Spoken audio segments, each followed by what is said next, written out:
Hey everyone, welcome to the Forming Women podcast. First of all, this is a long time coming. I've been encouraging you to do something with Forming Women and kind of get this off the ground for a long time. And this is what we're kind of calling the start. It's a soft launch, if you want to call that. I know people soft launch relationships now, is what they call it online. I don't know if you know that. But we are soft launching Forming Women. And soft launching because there might be a lot more stuff that Forming Women does a long time from now. We don't feel the pressure to do that right now, but we wanted to start, I think, with the perfect thing, which is a season-based podcast on some of the things that have basically been on your heart for years, the things that you've been studying. This almost, I mean, you're on the internet, you got a book coming out, you've been around, but at least us together, I know, it's been a while. It's been years. So it does kind of feel like COVID. Yeah, and it feels like a lot has happened with you since then. So I don't even know if you want to give a 30-second primer to people on that journey you've been on with seminary and with thinking and with certainly with the book you have coming out soon that I think is going to kind of undergird a lot of our conversations. But do you even want to just, I'm catching you by surprise by that because I didn't tell you I would ask you that. But give me the 30-second journey you've been on the last couple of years, I think, with the Lord, scriptures, seminary, all that stuff. Wow, 30 seconds. You can go longer. You can go longer. It has been a while, and it's been so good. So the last almost 3 years, I've been in seminary at Western, doing a cohort, which has been like one of the greatest delights of my life, learning about the Bible and theology and spiritual formation. It has just fanned the flame. And I think the last 3 years, as I've lived and experienced a lot and my own story, which we'll get into, and then coupling that with just deep scripture, it's given me such a passion for women and giving them tools and ways to really experience God, to really encounter Him, to really let His love and His word and His presence actually infiltrate them and change how we live. And I think the greatest thing I've learned the last few years is that our transformed selves are the greatest gift we can give to each other. And so who we were becoming, and that's actually, I have a book coming out, When Doing It All is Undoing You, but Dallas Willard has this quote that I just love so much. It says, "What matters is not the accomplishments you achieve. What matters is the person you become." And I think that's one of the greatest things I've been learning, and what I want to give away to women is, it's not, the most important thing about you is not what you achieve. It's not your resume, but it's actually who you become and who you're formed into. And obviously we can have deformation where we become more and more like the world, or we could be formed more and more like Christ. So how do we actually do that? That's great. And so I'm really excited for this conversation, you guys. Just to give you a little roadmap, what we're going to do is, probably the next couple months, we want to kind of do one season. And first of all, let me give a disclaimer. This is the Forming Women podcast, and I am obviously a man. I know. I love that you introed with that. Yeah, that runs a ministry called Forming Men.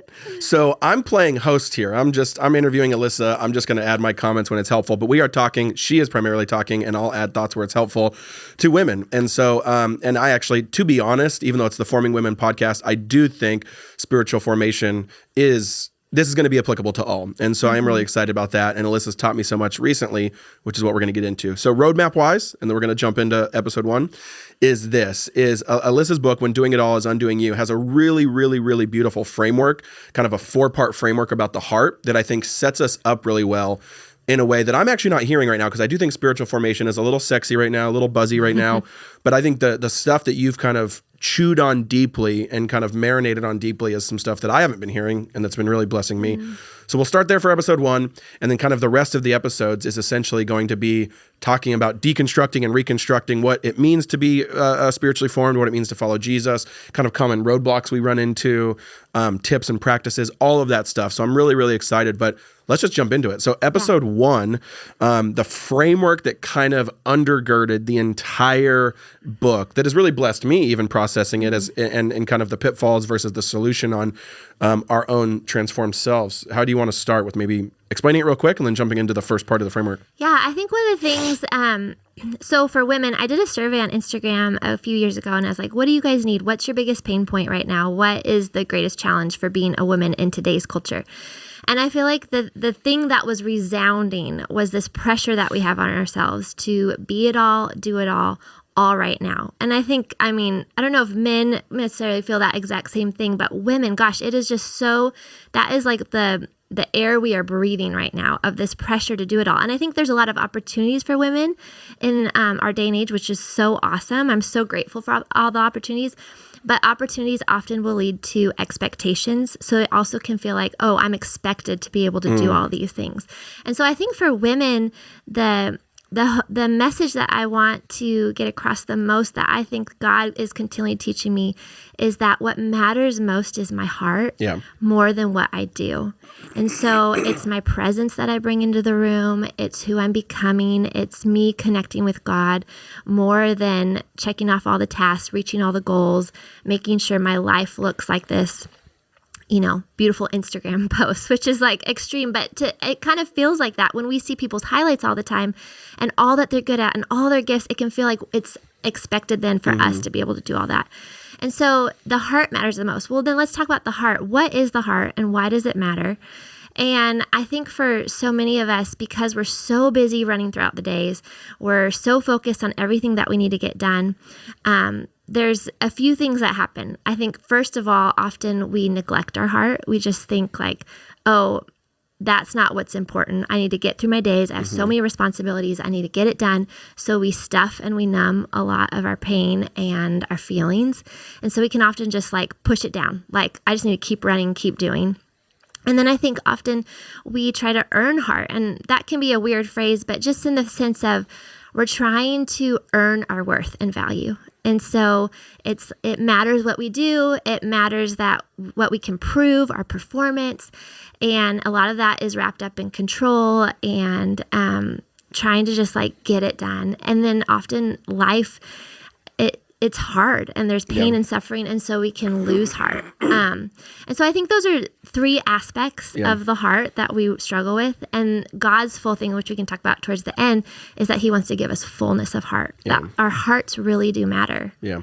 So let's talk about the first one, neglecting our heart. This one is, we all wrestle with them in culture, but I do think this one feels like distinctly modern, Western American, 21st century, in the sense of just like everything from a macro to a micro level is kind of pushing us to not stop, process, and think. Yeah. Like to not, was it Socrates who said that the unexamined life is not worth living? Maybe that's not, I don't got my phone out. You guys can, I know that's a real quote. I don't know who said it, but it's some old dead Greek guy, I'm sure.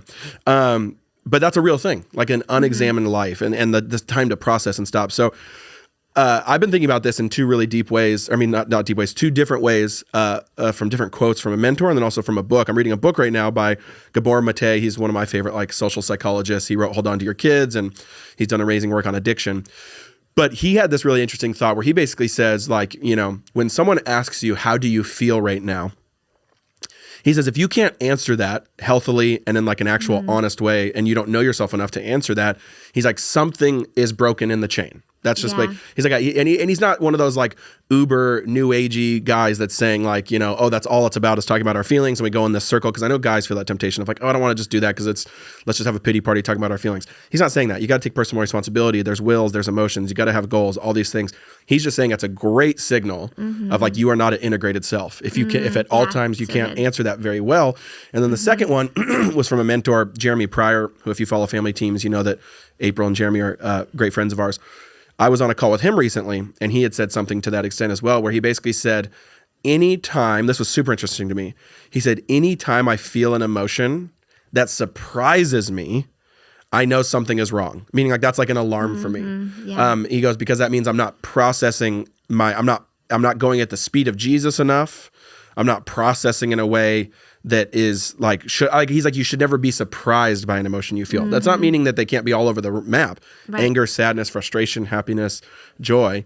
He's like, but I shouldn't be surprised by any emotion because I'm integrated enough and aware enough with the Lord, the Holy Spirit, and myself in the world to not be surprised about what that might make me feel right when I step into it. So I don't know. How do you respond to that? Or what do you talk about that? No, I love that. I want to talk about what you're mentioning a little bit, because someone might be thinking like, well, what does it mean to be integrated? What is it? And I think that is so something that is so important, that I think often in our world, in the church, we have separated the mind from the spirit, or the body from the soul, when really God has made us as one. We embody one person. We are mind, soul, heart. and spirit. And so we can often live. So he wants us, God's heart is that he wants us to live integrated, where they all go together. Think of it as almost like, what do you call those diagrams, babe? Where there's Venn diagram. Venn diagram, where there's 3 circles and you want them all to connect, the physical, the spiritual, and the emotional. But when we aren't processing our life, when we are surprised by things or we're just running ahead and neglecting our heart, we can often get disintegrated where they're not connecting. Yeah. And so I think what you're saying is so important that, one, we have to realize that we are meant to live wholehearted, healthy, integrated lives where our physical, our spiritual, and emotional all go together. Yeah. And then I think I love what you're saying is one way, the way that we do that is processing our lives, is actually giving time to say, hey, what's going on? Why did that affect me the way that it affected me? Why am I feeling this emotion? And I think what you're saying is the heart of it is I shouldn't be surprised. There's no shame if you are surprised, but that's just a red light to say, hey, you need to stop a little bit more and just be curious with your heart. Yeah. Why did that bother me? Why did I get so angry? Why did I blow up at my kids? Why am I so sad all of a sudden? But when we don't take that time and we neglect our heart and we just stuff our feelings, then stuff can start coming out sideways. Yeah. Well, one last thought there that is crazy that I read this morning, and then we could jump to the second part, is again, it's in that Gabor Mate book I'm reading right now, The Myth of Normal. Fascinating book on like illness, disease, trauma, how it affects our body in that integrated version. So I think what I would say too, to your point, is we are integrated whether we like it or not. And if we're not aware of the integration, it's to our detriment. Meaning like our body affects our mind affects our body, all these things. And so it hurts us if we don't realize that. And there is some wild, I mean, you go argue with him in this book. He's the foremost psychologist, crazy study, all these research and all this stuff. But there's a couple wild studies that have actually pushed this into the forefront recently because of the shock of the findings. And 2 of them, and had to do with diseases, the first one being, or illnesses and cancers and stuff. The first one was breast cancer and the second one was ALS, which I believe is also Lou Gehrig's disease. Maybe that's a different one. But what's interesting, this is wild. I think it's a group out of Sweden or some doctors. Their research, they have found with a high level of predictability, I mean, they have done this over and over again and it's shocked them, that they can find out who has breast cancer, very, very likely, or who has ALS, very, very likely, from a sample group of people who do and don't, but they don't know that, based on their niceness, their personality. And what they and the other way they put it is also they kind of are calling niceness something bad, and they call it the suppression of anger, meaning these people are too nice. Like they suppress all their feelings. And it's just niceness is the highest virtue. Yeah. They're never angry. They're never sad. They're never, just everything has to be nice at all times. And if they measure you enough on a scale of niceness, and again, they're using that in kind of a bad way, they can predict with a high level of predictability whether or not you're the ones with breast cancer or not, or whether or not you're that's going to develop ALS. I mean, that's insane. That's wild. I mean, that's insane. And it has like shocked people to the point where like they do it over again and they still find it true. And then they send it to another people who are kind of skeptical, and those doctors find it to be true. Like it's kind and it's kind of shocking everyone in the research community right now for that exact reason. It's proving we're integrated selves. Yeah. Like you can only stuff something so much before it actually enters into your physiological realm. And so it is crazy. Like there's doctors that'll actually have charts that they put in the book where they'll basically say, this person is too nice. I think they're going to develop ALS in the next 6 months. I mean, that's a wild sentence to say. And again, hear this, they clinically define that as just like suppression of emotions, not being kind. Yeah, that doesn't mean go be mean. Yeah, it doesn't mean no. It's the way they are determining that phrase is just meaning they show no other emotions besides just, I have to like keep the peace at all times, basically. Which I love that you brought that up, because I feel like so many women feel that pressure, especially in the church, that our job is to keep the peace. Yeah. It's to be nice, to be sweet. And I think kindness is a great virtue. Niceness is a great virtue. Yeah. And I would even argue sometimes nice and kind can be the same thing, but not at the expense of not being honest about how you're really feeling and how you're really doing. And I think so many of us long for the formula. We long for like just X plus Y equals Z. Like just tell me how to do it. And so one of the things I wrote about in the book was, for me as a peacemaker, I was always told that I was really sweet, that I have this gentle voice, that I'm really like just a sweet person. And so I somehow developed this idea that if I am sweet and kind, Alyssa, no one will ever be mad at me. No one will ever not like me, and mix that in with a people pleaser, wanting to please people.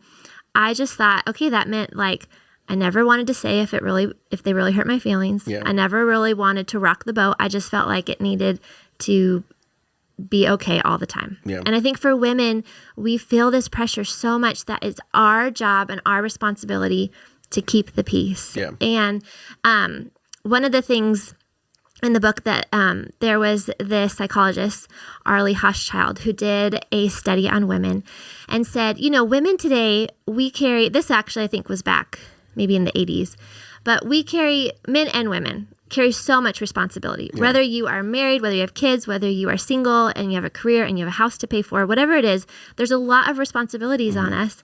And, there's all these to-dos. But then women also have this term that this person said called emotional labor. So not only do we have like work labor, but we also carry this emotional labor where we naturally, I think it's how God wired women, are meant to hold other people. Like it says, there's a verse in the Psalm about this prayer of blessing over daughters, that they would be the corner pillar of a palace or whatever. How do you say that? Like the pillar stone. Yeah. And so I think we're naturally created to hold up things and to hold things and it's emotional. But I think it goes really wrong when we try to hold other people's emotions and we feel it's our responsibility to keep the peace and to make sure everyone is happy. Yeah. One thing I would say on that before we jump to part 2 is Jesus. Yeah. The one really helpful thought experiment for men and women, for anyone, but specifically you're kind of talking in the context of women, is pressure test that through like the framework of Jesus's own life. And what I mean by that is, how like futile the lie is of, if I can just be nice enough, just be kind enough, just be people pleasing enough, then everyone will be happy. Yeah. Okay. So now pressure test that through Jesus. Jesus was the kindest man who ever lived, kindest human who ever lived. Yep. He was the most perfect human who ever lived. Yep. He never did anything wrong. He never was not perfect in every social situation, every relational situation, every philosophical situation. He was never not perfect in any situation, in all ways, in personality, in virtue, in tone, in everything. And they killed him. Yeah. So it's like, meaning like it's a futile exercise to try to get to like if our Lord, that's Martin Luther who said, they gave our Lord a crown of thorns. Why would we expect a crown of roses? There's a little bit of that in there too. And this can be true of everything. I've had a conversation with friends on this about evangelism. And I think sometimes, people are getting a little soft on evangelism, for lack of a better term, of just like, we have to nuance it so much and be so convincing and so these things. And of course we need to be kind. We need to represent like Jesus. We need to be like him, his spirit, his tone, his feel. But like, you can't evangelize so perfectly that everyone accepts it. Right. It is to the point where like Jesus was the perfect evangelist and they killed him. So it's like, you just got to reckon with that. Yeah. You just got to reckon with that is how the world works. That is how, and so if we follow Jesus, then meaning that, and really it comes down to holy differentiation. That's a whole nother topic, but it's like holding episode on that. Yeah. It's like holding yourself in a way that says, the results are up to God. My job is to be faithful and to be spirit-led and to be spirit-honoring, meaning like act like him, be like him, and follow his way. So for time's sake, let's try to go into just the second one, and then we can make episode 2 the other 3 and 4. Yeah. What was so neglecting our heart? What's the second one? So the other one is earning our heart, which I talked about in the book is a lot of trying to control and trying to be comfortable. And really, I think a lot of it is for women, we live anxious. And so I think not all by any means, but a lot of us are anxious. And what we really long for, I think this is a human thing. We all really long to have what is predictable and what is certain and what we can control. We just want to make sure that it is going to go well and it's in our control. And so we can live anxious because we're not quite sure about that, and we try to do all these things to ensure that. But I think the heart of it is that a lot of times we're trying to earn our value and worth. We have a fear of pain and suffering. We don't want to experience that. And so we try to then control and manage all the outcomes so that we can ensure an outcome that we want. And it's trying to earn our heart in such a way. So there's a lot there, but I really do think the heart of that is the managing outcomes. Because I think people talk about the control thing, and there's some of these buzzwords, and people are talking about some of these things. I don't think people talk about managing outcomes as specifically. Talk about that. What is that? And we can kind of make that the center of the last 5 or 10 minutes of what is, especially as again to females, what does managing outcomes feel like? Where do you think it comes from? What's the solution to it? And how does it become really detrimental to us? Yeah, well, I think when you mix in the emotional labor that we experience, how we want to make sure that there's peace, that we are holding everyone's emotions, and then you mix in maybe fear of like life not going the way you want, or the expectations that my life should look like X, Y, and Z, or you believe this formula, even in the church, like if I follow these principles, then I should be guaranteed this type of life. And so we're so busy, so to speak, keeping up with the Joneses that we... Great old reference right there. That we are trying to manage the outcomes of our life instead of living by faith, instead of living a life of surrender and sacrifice, which is something we can talk about. But we're trying to just manage the outcomes. And it's not so much like, okay, I'm going to manage this so I can reach my goals, or I'm going to manage this so... my life, I reach these expectations. But I think a lot of times for me, I'm trying to manage the outcomes of how my people will act. You know, I'm afraid that my toddler is going to have a tantrum in the grocery store. I'm afraid my husband is going to struggle with depression, or I'm afraid my child isn't going to have friends. And so I try to manage. None of these are real fears in our real life, by the way, that have any relevance to us. But and so I'm trying to manage everyone's emotions, making sure they're happy, sometimes feeling like I'm walking on eggshells. And I think that's when I started to write this book, was that I had come to the end of myself. I felt like I was completely undone because I believe that it was my job to manage the outcomes of my home. It was my job to manage the emotions of my home. So if people were sad or angry or acting out, I felt like it was my fault. And so, and I was starting to feel completely undone because I was totally unaware of how I was doing in my own heart. I was totally neglecting myself thinking that this is what a good, godly Christian woman does. A mom is like, I'm all about my people, but really I was neglecting my heart. And so, yeah, I think a lot of times we're managing not only how our life will play out, but we're trying to manage and make sure everyone's happy around us too. Yeah. And again, so many of us, we don't realize that this is what we're doing, but, and it makes me think of the Carl Jung quote where I think, and again, this is more of a summarization of it because I don't remember the exact quote, but it's basically, until we make the unconscious conscious, then we will operate out of the unconscious and call it fate. That was actually pretty darn close, I think, to the quote. Yeah, that's good. But this is true with that, where we don't realize that so much of this is coming from our place of, I think we like to manage outcomes because it again, we don't realize we're doing this, but because it's easier than just dealing with ourself. Yeah. Just being in ourself, being in the messiness of that, under the authority of the Lord, dealing with any hidden parts in there. I think, Ronald Rohrheiser calls it like the last 3%. Like there's that, I love his interpretation on the story of the good lawyer and the lawyer who comes and says, I've done all these things. I'm awesome. I'm amazing.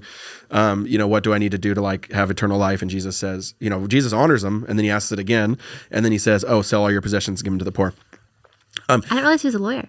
I'm pretty sure that's the story, unless I conflated those two. But what's interesting about that story, you guys can fact check us in the comments. What's interesting about that story is so many times that story is about like he's actually not that good, and he's trying to inherit like salvation-based eternal life of like the ethereal bodily non-bodily version that we all think about, and that he was not a good, like he wasn't saved basically, and then and he just needed to do this thing.